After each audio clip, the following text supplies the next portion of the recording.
हम लोग देख रहे हैं डिटर्मिनेंट का हम लोग समझ रहे हैं और बहुत सारा कंसेप्ट ऑलरेडी समझ चुके हैं और बहुत ही इंपॉर्टेंट क्वेश्चंस भी हम लोगों ने ऑलरेडी डिस्कस कर लिया है। हम लोग अपने पिछले वाले वीडियोस में बहुत सारा इंपॉर्टेंट क्वेश्चंस को डिस्कस कर लिए हैं, लेकिन आज हम एक थर्ड ऑर्डर डिटर्मिनेंट देख रहे हैं जिसमें हम लोग देख रहे हैं कि एक साइन स्क्वायर थीटा लिखा हुआ है हम लोगों के पास और साइन स्क्वायर थीटा है और एक कॉस स्क्वायर थीटा है और ये 1 है, cos square theta sine square theta 1 है, -10, 12, 2।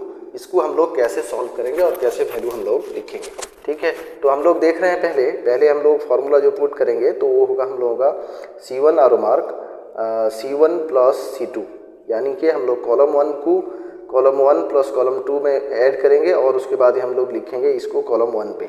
लेकिन हम लोग हमेशा जानते हैं कि ये कॉलम 1 है, कॉलम 2 है और कॉलम 3 है, ठीक है। कॉलम 1 को कॉलम 2 से ऐड करेंगे यानी कि हम लोगों का sine square theta plus cos square theta 1 आ जाएगा, cos square theta plus sine square theta वो भी 1 आ जाएगा, 10 माइनस 12 ये आ जाएगा हम लोगों का 2 आ जाएगा, ठीक है। फिर उसके बाद हम लोगों का रह गया कॉस स्क्वायर थीटा, उसको लिख लेंगे। फिर हो गया हम लोगों का साइन स्क्वायर थीटा, फिर ये हो गया 12, ये हो गया 1, 1, 2। तो हम लोगों का ये वैल्यू आया, उसको हम लोग नेक्स्ट इसमें लिख लेते हैं। ये हम लोगों का आ गया 1, 1, 2 और हम लोगों को जो मिला है वो मिला है cos square theta plus sine square theta, ये है हम लोगों का नीचे में और ये है हम लोगों का यहाँ पे देख लेते हैं ये 12 है, ठीक है। और ये 12 है और ये हम लोगों का यहाँ पे हो गया 1, 1, 2, यानी कि हम लोगों का यहाँ पे ये कॉलम 1 हो गया और ये कॉलम 3, ये दोनों हम लोगों का आइडेंटिकल है। आइडेंटिकल मतलब सेम है। अगर इस तरह का सेम हो तो हम लोग इसका वैल्यू 0 लिखेंगे, हमेशा 0 लिखेंगे। 2 कॉलम आइडेंटिकल हो या तीनों कॉलम भी आइडेंटिकल हो या 2 रो आइडेंटिकल हो, हम लोगों ने डिस्कस किया है प्रॉपर्टी पे, या तीनों रो यानी कि R1 R2 के साथ आइडेंटिकल हो या R3 के साथ आइडेंटिकल हो या R2 R3 आइडेंटिकल हो, यानी कि सेम हो, तब हम लोग इसका वैल्यू डिटर्मिनेंट का वैल्यू 0 लिखेंगे। तो हम लोगों ने ये डिस्कस किया था और इसके रिलेटेड एक छोटा सा क्वेश्चन था जो 2 मार्क्स का कभी कभी 3 मार्क्स का आ जाता है, उसको हम लोगों ने डिस्कस कर लिया। फिर और एक क्वेश्चन हम लोगों का ये लॉन्ग आंसर टाइप है, यानी कि लॉन्ग क्वेश्चन के कैटेगरी में आता है हम लोगों का 5 मार्क या 6 मार्क का क्वेश्चन होता है। A+1 A+2 A+2 ये हो गया 1, A+2 A+3 A+3 ये हो गया 1, A+3 A+4 A+4 1। प्रूफ करना है हम लोगों को -2, ठीक है।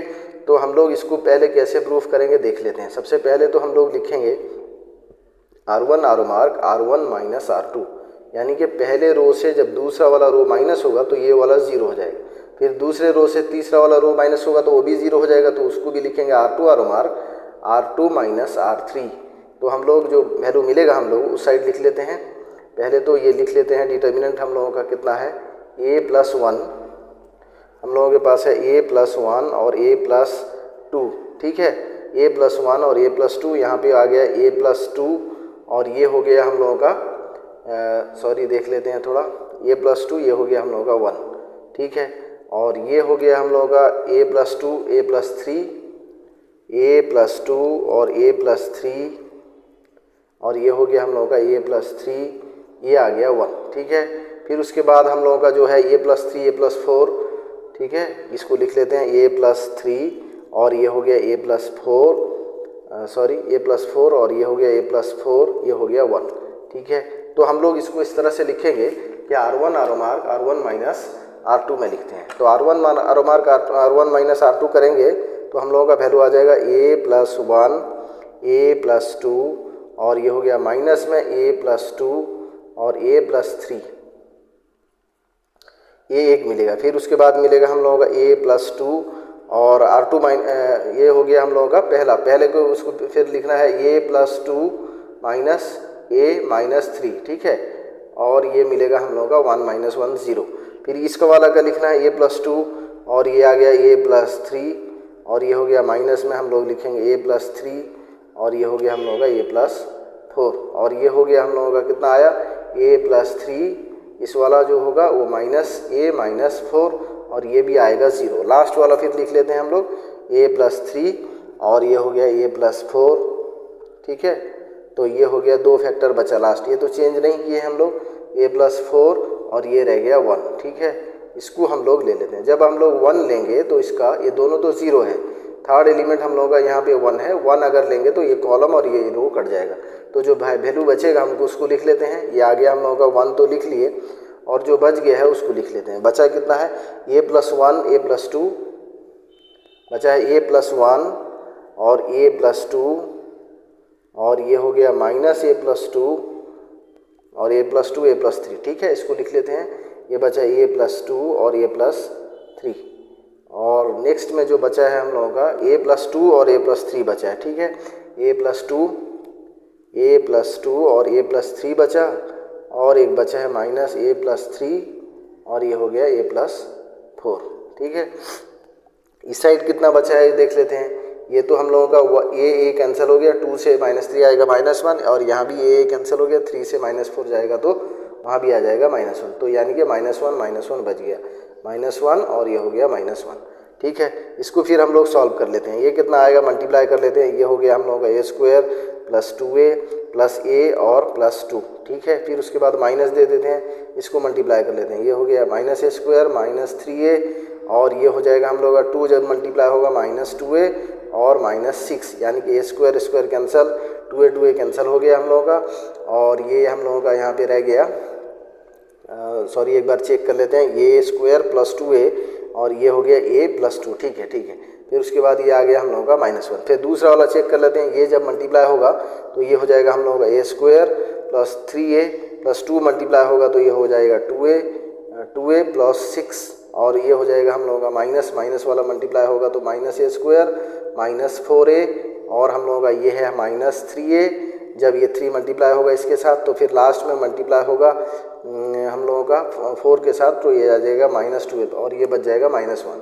ठीक है, तो अभी जो हम लोगों का यहाँ भी a² कैंसिल हो जाएगा, और ये हम लोगों का यहाँ पे 3a कैंसिल हो जाएगा। ठीक है, और 2a बचेगा यहाँ पे, और हम लोगों का यहाँ पे है -3a + a यानी कि -2a। उसको नेक्स्ट पेज पे लिख लेते हैं। ये हो गया हम लोगों का -2a, और कितना बचा है देख लेते हैं। -2a के बाद थोड़ा कलर चेंज कर लेते हैं हम लोग यहाँ पे, -a और -3, ये हो गया -2a, और हम लोगों के पास जो नंबर बचा है वो बचा है हम लोगों के पास यहाँ पे +2 और +6, तो बचा है -4, तो ये हो गया -2a -4। ठीक है, फिर उसके बाद जो बचा है हम लोगों का नेक्स्ट इस लाइन पे, दूसरे लाइन पे ये है हम लोगों का 2a और ये हो गया -4a, यानी कि हम लोगों का यहाँ भी बचा है -2a। ठीक है, -2a। अच्छा, नंबर कितना बचा है, नंबर जो बचा है वो हो गया हम लोगों का यहाँ पे 12 + 6, यानी कि हम लोगों का -6 ही बचा है। ठीक है, -6, और ये हो गया -1 और -1। ठीक है, अब आ गया ये, इसको मल्टीप्लाई कर लेते हैं हम लोग। ये कितना आएगा तो प्लस हो जाएगा, ये हो गया 2a + 4, और ये जो है हम लोगों का ये भी प्लस होगा, लेकिन डिटर्मिनेंट के लिए और एक माइनस आ जाएगा तो -2a, और ये हो जाएगा -6। 2a कैंसिल होगा, 4 से 6 जाएगा तो आ जाएगा -2। लेकिन हम लोगों का यहाँ पे प्लस हो जाता, लेकिन डिटर्मिनेंट का जो माइनस है हम लोगों का वो माइनस देने से ये माइनस हो जाएगा सारा, तो ये हो जाएगा तो 4 -6 आ जाएगा, तो -6 आएगा तो -2 हम लोगों का आंसर आ जाएगा। ठीक है, ये भी एक अच्छा क्वेश्चन था जिसको हम डिस्कस किए। और एक क्वेश्चन हम लोगों के पास लॉन्ग आंसर टाइप है, ये वाला डिस्कस कर लेते हैं। ठीक है, ये हम लोगों के पास और एक डिटर्मिनेंट है जो थर्ड ऑर्डर डिटर्मिनेंट का लॉन्ग क्वेश्चन है, यानी कि इंपोर्टेंट क्वेश्चन है, बहुत सारे स्टेट बोर्ड में आ जाता है। तो फिर भी इसको देख लेते हैं। a - b - c 2a 2b b - c - a 2b, और ये है 2c c c - a - b। कैसे सॉल्व करेंगे इसको, हम लोग इसको लिखेंगे, तो इसको लिखेंगे हम लोग R1 + R2 + R3, यानी कि हम लोग रो 1 पे ये तीनों को मिलाकर लिखेंगे, यानी कि ये रो 1 पे R1 + R2 + R3 करके लिखेंगे। ठीक है, तो हम लोग लिखेंगे यहाँ पे a + b a - b, इसको पहले तो एक सॉल्व कर लेते हैं। ये आ जाएगा हम लोगों का कितना, a - b + -c, और जब हम लोग इसके साथ 2b ऐड करेंगे तो 2b ऐड करेंगे तो ये +b हो जाएगा, और 2c ऐड करेंगे तो +c हो जाएगा। ठीक है, तो हम लोग डायरेक्ट लिख लेते हैं। तो इसमें a + b + c आ जाएगा, और यहाँ पे भी आएगा a + b + c, और ये हो गया a + b + c। लास्ट पे बता देंगे आपको कि कैसे हुआ है a + b + c, यानी कि अब जब हम लोग ये तीनों को ऐड कर लेते हैं, यहाँ यहीं पे देख लेते हैं हम लोग इस पेज पे, a - b - c, और ये हो गया हम लोगों का +2b, और ये हो गया +2c। जब ये देखेंगे तो +2b और -b तो बच गया +b, और -c और +2c तो बच गया c, और हम लोगों का पहले से a था, तो हम लोगों का ये हो गया a + b + c, तो इसलिए हम लोग यहाँ पे लिखे हैं a + b + सी, फिर यहाँ पे भी वैसे ही आएगा ए प्लस बी प्लस सी, और वहाँ पे भी ए प्लस बी प्लस सी आएगा। तो जो बचा है उसको भी लिख लेते हैं, वो बचा है 2b, यहाँ पे आ गया 2b, और उसके बाद है b माइनस सी माइनस ए 2b। ठीक है, तो हम लोग इसको लिख लेते हैं b माइनस सी माइनस ए, और ये यहाँ पर हो गया 2b। ठीक है, फिर उसके बाद लास्ट वाला देख लेते हैं क्या है हम लोगों के पास, 2c, और ये हो गया 2c, और ये 2c, c minus a minus b. ठीक है, अगर हम लोग यहाँ से a minus b minus c common ले लेते हैं, यानी कि आर और टेकिंग हम लोग लिखेंगे taking a plus B plus c, common taking common a plus B plus c from, हम लोग लिख लेते हैं R1 से हम लोगों को कॉमन लेना है। ठीक है, तो अभी हम लोग कितना कॉमन लिए हैं, यहाँ पे लिए हैं a प्लस बी प्लस सी, तो बच गया हम लोगों का 1 1 1, और यहाँ पे जो बचा है वो बच गया 2b, और ये बचा है हम लोगों का b माइनस सी माइनस ए, और ये बच गया 2b, और ये बचा है 2c, और ये बचा है 2c, और यहाँ पे बचा है c minus a minus b. ठीक है, इसको हम लोग नेक्स्ट पेज पे लिख लेते हैं। ये हो गया हम लोगों का a प्लस बी प्लस सी, और ये हो गया 1 1 1, और ये हम लोगों का बचा है 2b b माइनस सी माइनस ए, 2b b माइनस सी माइनस ए, और ये हो गया हम लोगों का 2b, और ये हो गया 2c c minus a minus b. ठीक है, इतना वैल्यू हम लोगों का बच गया है। तो फिर इसको हम लोग सॉल्व कर लेते हैं। यहाँ पे लिखेंगे C1 are C1 minus C2, और C2 are C2 minus C3। ये प्रॉपर्टी अप्लाई करेंगे कि पहले कॉलम से दूसरे कॉलम को माइनस। क्यों ऐसा करेंगे कि पहले कॉलम से जब दूसरे कॉलम को माइनस करेंगे तो हम लोगों को 0 मिल जाएगा यहाँ पे। तो देख लेते हैं कितना आता है, a प्लस बी प्लस सी, और तो ये हो गया 1 माइनस 1 हम लोगों का आ गया 0, और ये भी 1 माइनस 1 आ गया हम लोगों का 0। 2b से जब माइनस करेंगे तो टोटल को, तो ये होगा b 2b माइनस b, यानी कि b बचेगा और माइनस हो जाएगा माइनस माइनस प्लस c, और ये हो गया माइनस माइनस प्लस a। ठीक है, फिर इससे जब 2b माइनस करेंगे तो ये हो जाएगा कितना हम लोग का, और सॉरी ये हम लोगों का 1 था, ये 1 रह जाएगा, और हम लोगों का यहाँ पे कितना मिलेगा, b माइनस सी माइनस ए है, तो हम लोगों का ये आ जाएगा माइनस b माइनस सी माइनस ए, और ये रह जाएगा 2b। फिर लास्ट वाला 2c माइनस 2c, तो 0 हो जाएगा, और 2c से जब a माइनस करेंगे तो हम लोगों को मिलेगा a प्लस बी प्लस सी, और b प्लस सी प्लस ए कुछ भी लिखने चलेगा। फिर उसके बाद रह गया c minus a minus B, ये हम लोगों का लास्ट वाला फैक्टर। तो हम लोग यहाँ पे जब 1 लेंगे तो ये कॉलम कट जाएगा इसके सीधे का, और ये रो कट जाएगा, बच जाएगा हम लोगों का इतना ही। ठीक है, क्योंकि 0 लेने का तो कोई फायदा है नहीं, 0 लेंगे तो हमको 0 ही मिलेगा, हम लोग पहले डिस्कस कर लिए हैं वीडियोज़ में। तो अभी हम लोगों के पास जो बचा है वो बच गया हम लोगों का a plus B plus C. ठीक है, अब जो बचा है 1 लिए हैं मल्टीप्लाई करके, हम लोग 1 मिला था तो 1 लिए थे ना यहाँ पे, तो 1 ले लिए थे तो कॉलम और रो कट गया था, तो बचा है कितना देख लेते हैं, b प्लस सी प्लस ए, ये हो गया b plus C plus A, और ये है 0, और यहाँ पे है माइनस माइनस बी प्लस, इसको अगर माइनस कॉमन ले लेते हैं तो बचेगा minus B plus C plus A, और ये भी हम लोगों के पास है a plus B plus C. ठीक है, तो ये आ गया हम लोगों का वैल्यू। तो हम लोग कितना कॉमन, इसको मल्टीप्लाई कर लेते हैं पहले।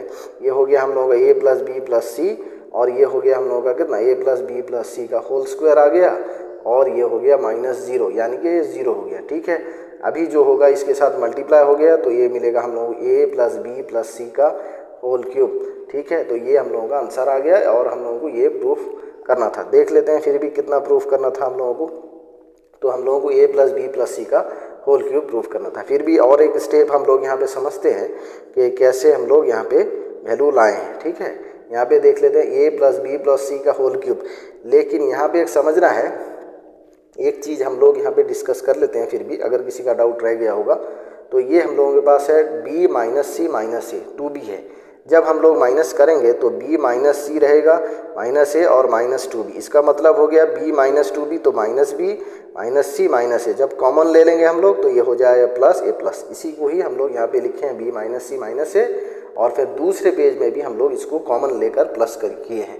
तो यहाँ पे कोई सा भी कन्फ्यूजन नहीं होना चाहिए, और ये हम लोगों का एक अच्छा क्वेश्चन है, इसको भी हम लोग प्रैक्टिस में रख सकते हैं, और हम लोगों के स्टेट बोर्ड के डिटर्मिनेंट के एग्ज़ाम में बहुत हेल्प कर सकता है। इस वीडियो में इतना ही, फिर नेक्स्ट वीडियो पे मिलते हैं।